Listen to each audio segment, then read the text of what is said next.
Hi friends, இன்றைக்கி வீடியோவில் என்ன பார்க்குறோன்னா சிக்கன் தம் பிரியாணி பார்க்குறோம். வீடியோக்குள்ளே போய் பார்த்து தெரிஞ்சுக்கலாம் வாங்க எப்படி செய்யணுன்னு. ஒரு கடாயில் எண்ணெய் நல்லா காஞ்சதுக்கப்புறம் ஸ்பைசஸ்லாம் ஆட் பண்ணிக்கிறோம்.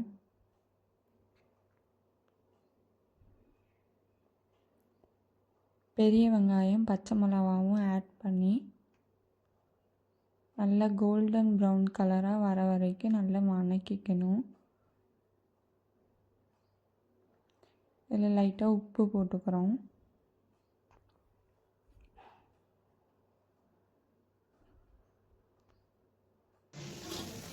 கோல்டன் ப்ரௌன் கலர் வந்ததுக்கப்புறம் தக்காளி ஆட் பண்ணிக்கிறோம்.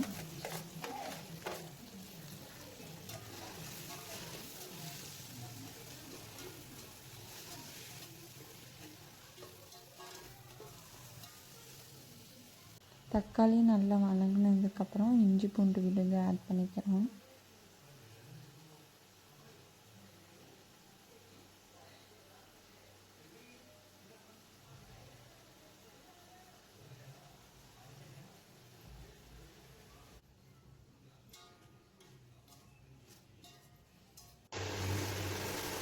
மஞ்சள்தூள், biryani masala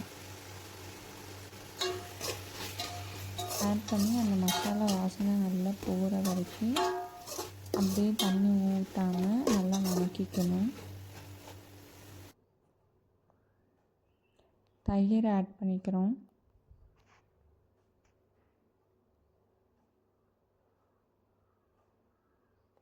half lemon add பண்ணிக்கிறோம். நம்மளுக்கு டேஸ்ட்டு வரணும் அப்படின்னா இதில் தயிரும் லெமனும் ஆட் பண்ணிக்கிட்டால் நம்மளுக்கு நல்ல டேஸ்ட் கொடுக்கும்.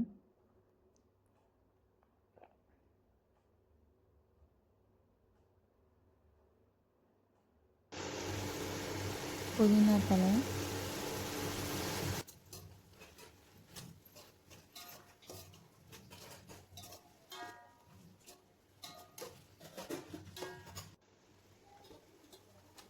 சிக்கன் வந்து போட்டதுக்கப்புறம் நல்லா அந்த மசாலாவோட நல்லா மிக்ஸ் பண்ணிக்கணும். மிக்ஸ் பண்ணால் தான் அந்த மசாலாலாம் வந்து சிக்கனுக்குள்ளே இறங்கி நல்லா சிக்கன் வந்து டேஸ்ட்டு நம்மளுக்கு கொடுக்கும்.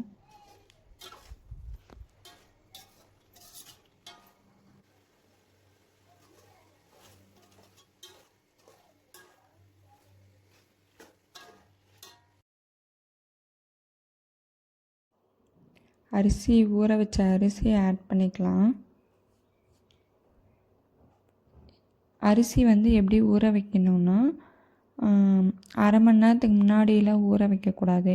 நம்ம அரிசி வந்து 5 மினிட்ஸ்க்கு முன்னாடி ஊற வச்சா மட்டும் போதும். அப்போ தான் நம்மளுக்கு கடையில் வாங்கி சாப்பிட்ற பிரியாணி டேஸ்ட்டு நம்மளுக்கு கிடைக்கும். நல்லா டேஸ்ட்டாகவும் இருக்கும், வாசமாகவும் இருக்கும்.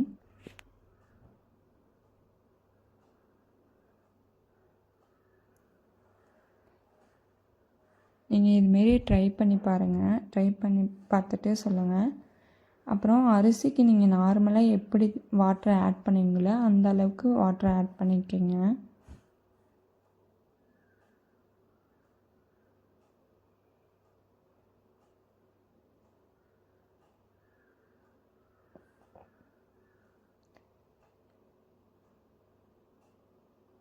நல்லா முக்கால் பதம் அரிசி வந்து வெந்துடணும். அதுக்கப்புறம் ஒரு தட்டு போட்டு மேலே வந்து வெயிட் வச்சுருங்க. வெயிட் வச்சிங்கன்னா அதுக்கப்புறம் நல்லா வெந்து வந்துடும். அதுக்கப்புறம் நம்ம ஆஃப் பண்ணிட்டு ஓப்பன் பண்ணி பார்க்கலாம். ஓப்பன் பண்ணுறப்பயே நல்லா அந்த பிரியாணி ஸ்மெல் வருது. நம்ம கடையில் வாங்குகிற மாரியே நல்லா உதிரியாக நல்லா கலர்ஃபுல்லாக இருக்குது பாருங்கள். சிக்கனும் நல்லா ஆல்மோஸ்ட் வெந்து வந்துருந்துச்சு. நீங்களும் இதுமாரியே செஞ்சு பார்த்துட்டு எனக்கு கமெண்ட் பண்ணுங்கள். Thank you friends.